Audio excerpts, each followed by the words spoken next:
Good morning friends. पुनः आप सभी का स्वागत है हमारे यूट्यूब के द एजुकेशन पॉइंट चैनल में। मैं वैभव राज आप सबों के लिए पुनः आज जैसा कि कल हम बताए थे आप लोगों को कि वोकैब और कुछ फ्रेजल वर्ब जो कल हम डिस्कस किए थे, तो आज पुनः फिर इस क्लास को लेकर आए हैं। तो आज भी 5 वोकैब है और जो एग्ज़ाम के पर्पज से थोड़ा इम्पोर्टेंट है, और कुछ फ्रेजल वर्ब है, 5 फ्रेजल वर्ब हैं, इसको आज हम डिस्कस करेंगे। वीडियो को शुरू करने से पहले हम आप लोगों को अभी बता दें कुछ मिस्टेक से, मतलब अभी जो इससे पहले जो आप लोगों को क्लास जो सिंप्लीफिकेशन का था उसमें जो हम बताए थे फ्रैक्शन 3 प्रकार के होते हैं, सिंपल फ्रैक्शन और डेसिमल फ्रैक्शन और कंटिन्यूड फ्रैक्शन। तो उसमें जो उसका हिंदी जो हम लिख दिए थे वो मिक्स फ्रैक्शन लिख दिए थे। जो मिक्स भी नहीं होता है उसका मीनिंग होता है सतत भिन्न होता है, ठीक है।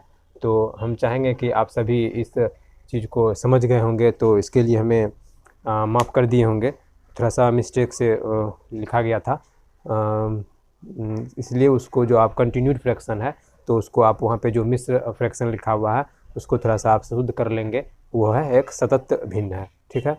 चलिए तो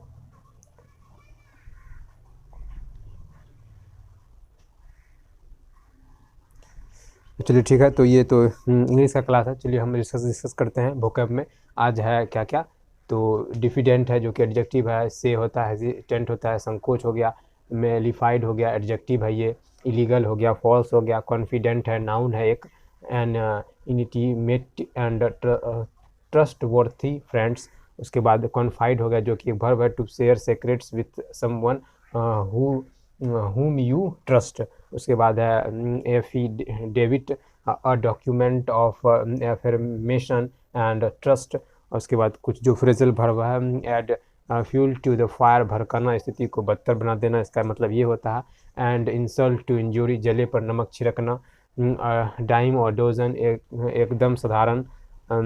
ऑल एंड किकिंग, सक्रिय एवं स्वस्थ। ऑल एंड सन्ड्री, सभी लोग। इसको रिवाइज कर लिए, अब इसको इसके बारे में डिस्कस करेंगे किस तरह से याद करना है। तो चलिए, तो डिफिडेंट जो है, डिफिडेंट क्या होता है, कल हम आप लोगों को बताए थे कि किसी शब्द को कैसे समझा जाता है कि वो निगेटिव सेंस देगा या पॉजिटिव सेंस देगा। तो उसी आधार पर आज जो हम इसको लेकर आए हैं, तो ये है आपका डिफिडेंट। डिफिडेंट क्या है, एक एडजेक्टिव है, ठीक है। डिफिडेंट एक एडजेक्टिव है, तो ये आपका एक मतलब इसका अर्थ होता है से, और इसका रिलेटेड वर्ड जिसको सैनोनिम बोलते हैं, से होता है। उसके बाद हेजिटेंट होता है जिसका अर्थ होता है संकोच, मतलब होता है ना कि संकोच, जैसे कि मान लीजिए कि आप कहीं पे गए, तो यदि आपको किसी से बात करना हो तो उससे बात करने में आपको थोड़ा सा घबराहट हो रही है, या जो सामने वाला है वो आपके बारे में क्या सोचेगा, अगर उससे आपको बात करना है तो उसको आप पर्सनली जाके मिलिएगा या टोकिएगा, तो थोड़ा आपको संकोच होता है कि थोड़ा सा उसको डर भी बोल सकते हैं, हल्का सा थोड़ा सा डर, मतलब ऐसा डर नहीं कि मतलब कुछ घात पहुंचाने वाला डर, वो नहीं, मतलब थोड़ा सा संकोच जो होता है कि हेजिटेशन भी बोल सकते हैं उसको, कैसे उससे बात करेंगे। तो ये हो गया आपका डिफिडेंट एडजेक्टिव, जो कि आपकी विशेषता को बतलाता है। एडजेक्टिव क्या करता है, विशेषता बतलाता है कि मतलब आपको संकोच हो रहा है, कि मतलब आपके अंदर वो करैक्टर है कि आपको उससे बात करने में संकोच हो रहा है, तो आपको थोड़ा सा प्रॉब्लम हो रहा है, तो उसी को आप से कह सकते हैं या हेजिटेंट कह सकते हैं। हेजिटेट हो रहे हैं कि मतलब संकोच हो रहा है हमको उससे बात करने में, तो उसका मतलब क्या हो गया, डिफिडेंट हो गया। तो जो एक एडजेक्टिव है, इस तरह से आप याद कर सकते हैं। मेलिफाइड एडजेक्टिव है, ये भी आपका एडजेक्टिव है। ये इलीगल और फॉल्स मतलब एडजेक्टिव है, जैसे कि इलीगल मतलब कोई भी काम कर रहे हैं आप, अगर वो गलत है तो उसको इलीगल बोला जाता है, अगर वो गलत है तो उसे इलीगल बोलते हैं, या फॉल्स भी बोलते हैं इंग्लिश में, फॉल्स गलत। इलीगल मतलब जैसे कोई गैर कानूनी काम हो गया उसको आप कर रहे हैं तो वो इलीगल कहलाएगा। तो उसी का जो ये सब तो जनरली प्रचलित होने वाला वर्ड मीनिंग है जो सबको याद ही रहता है, लेकिन उसका एक अलग वर्ड मीनिंग होता है जो एग्जाम में पूछा जाता है, मेलिफाइड। तो मेली मतलब क्या होता है, इसको अलग से अगर तोड़ देते हैं, मेलिफाइड। तो मेली मतलब होता है मैला, गंदा। तो कोई भी चीज़ अगर गंदा है तो जाहिर सी बात है वो ख़राब होगा, मैला है, गंदा है, तो इस तरह से इसको याद कर सकते हैं ट्रिक के माध्यम से। तो इसलिए उसको इलीगल और फॉल्स कहा जाता है, जो कि गैर कानूनी कह सकते हैं कि ख़राब है, इसको हमको नहीं करना चाहिए, तो मेलिफाइड हो गया वो, ठीक है। और तो मेला गंदा हो गया, जो कि एक एडजेक्टिव है, विशेषता बता रहा है कि मेलिफाइड। जैसे कि मान लीजिए ये पेन है, अगर इस पेन को गंदा कर दें तो इसको मेलिफाइड भी कर सकते हैं, दिस इज अ मेलिफाइड पेन। ये पेन एक गंदा कैटेगरी का आता है, इन दिस कैटेगरी। तो मेलिफाइड हो गया, फॉल्स हो गया, या कोई काम ही है तो अगर वो इलीगल है तो उसको मेलिफाइड कर सकते हैं, जो कि उस काम की विशेषता को बता रहा है कि ये मेलिफाइड है, ये गंदा है, ठीक है।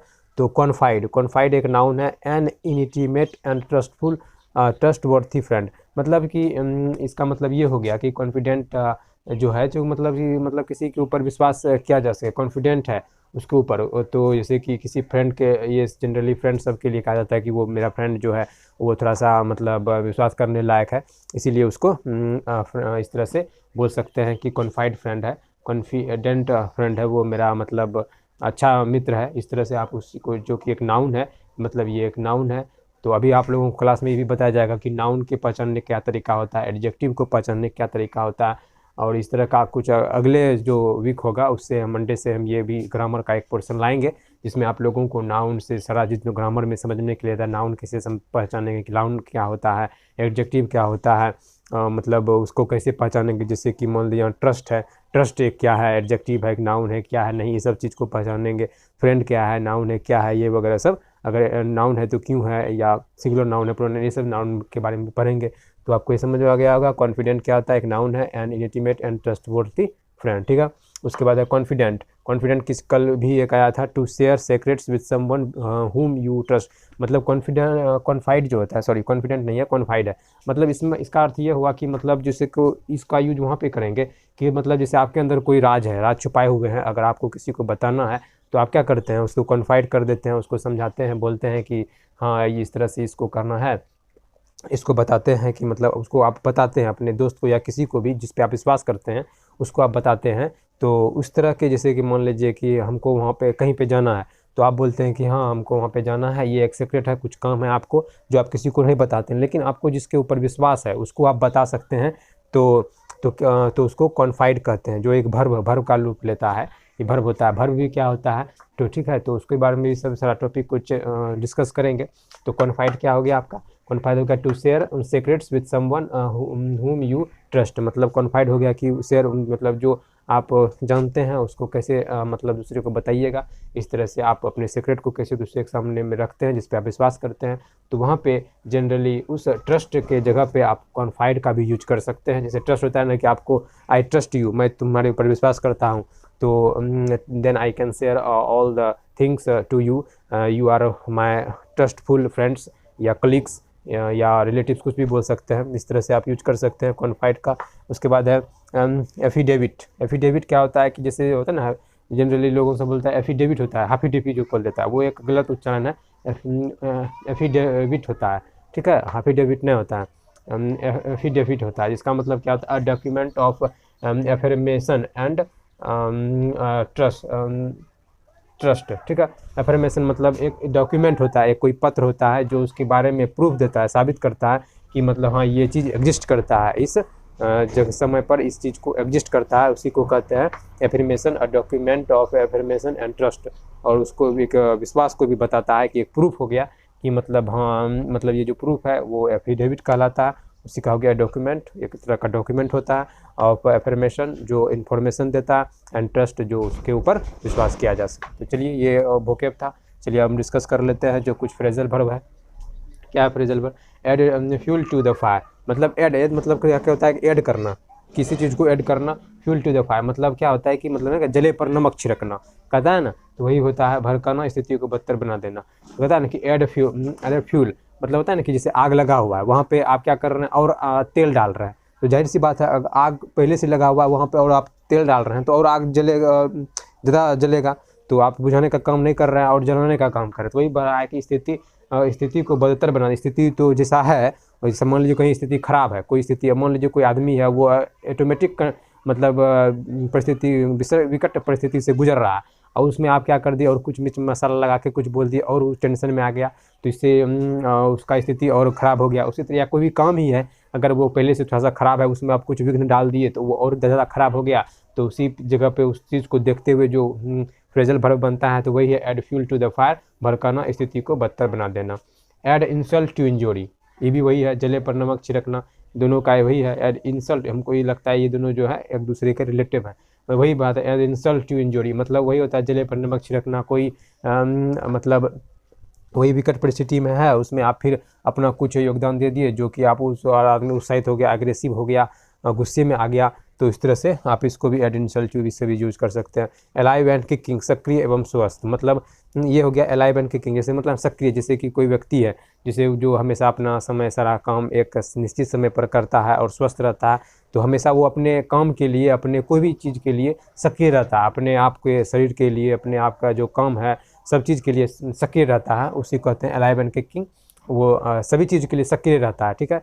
तो चलिए ये हो गया। अब एक है डाइम या डोजन, एकदम साधारण, पता है ना कि एकदम साधारण, सिंपल, बेहद सिंपल, मतलब कोई भी चीज़ काम है, एक कहेगा कि ये बहुत सिंपल है, डाइम डोजन एकदम साधारण है, सिंपल है, ठीक है। तो इस तरह से अब कहीं भी यूज कर सकते हैं, जैसे किसी काम के लिए, किसी आदमी के लिए हुआ एक simple, this is a dime dozen person, इससे this is a simple work बोलते हैं, this is a simple work for me, for all and that's all. तो इससे बोल सकते हैं डाइम डोजन, तो this is a dime dozen work for me and you all, then you all can easily complete this work in a short time। तो इस तरह से आप कर सकते हैं एकदम साधारण। ऑल एंड सन्ड्री, सभी लोग, मतलब होता है ना कि ऑल एंड सन्ड्री सभी लोग, जैसे कि होता है ऑल एंड सन्ड्री सभी लोग, तो जिसे आप कर सकते हैं कि जितना भी यहाँ पे हैं, जैसे कि this is the work for all and sundry, इस तरह से कर सकते हैं। This is the work, this work for all and sundry, ये मतलब यह जो काम है सब आप सबों के लिए है, तो इस तरह से आप वहाँ पे यूज कर सकते हैं ऑल एंड सन्ड्री। इस तरह से आप बोल सकते हैं कि यह काम सबके लिए, this is work for all, इस तरह कर सकते हैं। तो this work for all and sundry, तो यहाँ पे जो to appear in this hall, ठीक है, तो इससे कर सकते हैं यहाँ पे जितने भी लोग उपस्थित हैं, यह काम आप सबों के लिए है। This is a work for all and sundry to appear in this hall, तो जितना भी यहाँ पे सभी लोग उपस्थित हैं, ये वर्क आप सबों के लिए है। तो ऑल एंड सन्ड्री का मतलब क्या होता है, सभी लोग, ठीक है, ऑल एंड सन्ड्री। तो चलिए ये आज का जो इंग्लिश का था डिस्कस हम कर लिए हैं, वोकैब और फ्रेज को। फिर अगले क्लास में हम आप लोगों के लिए कल लेकर आएंगे फ्रेज को और वोकैब को। तो तब तक के लिए वीडियो को लाइक करें, शेयर करें, सब्सक्राइब करें, अगर चैनल में नए आए हैं तो ज़्यादा ज़्यादा वीडियो को शेयर करें। जैसा कि आपको बता दिए शुरू में कि इससे पहले जो मैथ का क्लास आया था उसमें जो आपका फ्रैक्शन में सिंपल फ्रैक्शन और डेसिमल फ्रैक्शन और कंटिन्यूड फ्रैक्शन में जो हम उसमें मिश्र फ्रैक्शन लिख दिए थे, उसका हिंदी सतत फ्रैक्शन होता है। हम चाहेंगे कि आप सभी उसको और सही कर लिए होंगे और सही कर लीजिएगा, उसका हिंदी सतत फ्रैक्शन होता है, इसको थोड़ा सा गलती से हम लिख दिए थे मिश्र फ्रैक्शन। चलिए ठीक है, तो बस आज के लिए बस इतना ही इंग्लिश के टॉपिक में। फिर इसमें हम आप लोगों को बताएंगे कि मतलब नाउन, एडजेक्टिव, नाउन्स, ये सब वगैरह, आर्टिकल वगैरह, वर्ब वगैरह, ये सब क्या होता है, कुछ इंपॉर्टेंट रूल्स है, तो उसको भी डिस्कस किया जाएगा। वो अगले वीक से मंडे से आपको ये मिलेगा। तो ठीक है, तब तक के लिए वीडियो को लाइक करें, शेयर करें। तो चलिए ठीक है, मिलते हैं अगले क्लास में। इसके बाद आपका देखते हैं कौन सा क्लास आता है, हो सकता है रीजनिंग का क्लास लिया जाएगा। चलिए ठीक है, धन्यवाद, जय हिंद।